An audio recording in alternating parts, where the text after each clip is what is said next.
കൂടുതൽ നേരം ഇരുന്ന് ജോലി ചെയ്യുന്നവർക്കും അതുപോലെ കുനിഞ്ഞു നിന്ന് ജോലി ചെയ്യുന്നവർക്കും ബാക്ക് പെയിൻ വരാൻ സാധ്യത കൂടുതലാണ്. അവർക്ക് ചെയ്യാൻ സാധിക്കുന്ന 4 ആസനങ്ങൾ നമുക്കിന്ന് പരിചയപ്പെടാം. സർപ്പാസനം. കൈകൾ ശരീരത്തിന് പിൻവശത്തായി വിരലുകൾ കോർത്തു പിടിക്കുക. ശ്വാസം എടുത്തുകൊണ്ട് തലയും നെഞ്ചും പതുക്കെ ഉയർത്തുക. അല്പനേരം ഈ നിലയിൽ തുടരുക. തിരിച്ചു പോവുക.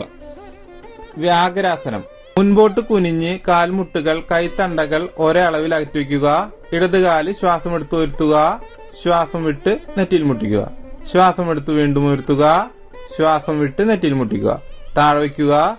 വലതുകാല് ശ്വാസം എടുത്ത് ഉയർത്തുക. ശ്വാസം വിട്ട് നെറ്റിയിൽ മുട്ടിക്കുക. ശ്വാസം എടുത്ത് ഉയർത്തുക. ശ്വാസം വിട്ട് നെറ്റിയിൽ മുട്ടിക്കുക. റിലാക്സ്. അർദ്ധശലഭാസനം. പ്രാരംഭ സ്ഥിതിയിൽ വരിക. ഇരു കൈകളും മടക്കി തുടയുടെ അടിയിൽ കമഴ്ത്തി വയ്ക്കുക. ശ്വാസം എടുത്തുകൊണ്ട് വലതുകാല് ഉയർത്തുക. ശ്വാസം വിട്ടുകൊണ്ട് പതുക്കെ താഴേക്ക് വയ്ക്കുക. ശ്വാസം എടുത്തുകൊണ്ട് ഇടതുകാല് ഉയർത്തുക. ശ്വാസം വിട്ട് പതുക്കെ താഴെ വയ്ക്കുക. ശ്വാസം എടുത്തുകൊണ്ട് വലതുകാല് ഉയർത്തുക. ശ്വാസം വിട്ട് പതുക്കെ താഴെ വയ്ക്കുക. ശ്വാസം എടുത്ത് ഇടതുകാല് ഉയർത്തുക. ശ്വാസം വിട്ട് പതുക്കെ താഴെ വയ്ക്കുക. റിലാക്സ്. ഭുജംഗാസന. ശ്വാസം എടുത്ത് നെഞ്ച് സ്വല്പം ഉയർത്തുക. ശ്വാസം വിട്ട് താഴ്ത്തുക. ശ്വാസം എടുത്ത് നെഞ്ചുഭാഗം ഉയർത്തുക. സാധാരണ ശ്വാസത്തിൽ തുടരുക. ശ്വാസം വിട്ട് പതുക്കെ നെറ്റിമുട്ടിക്കുക.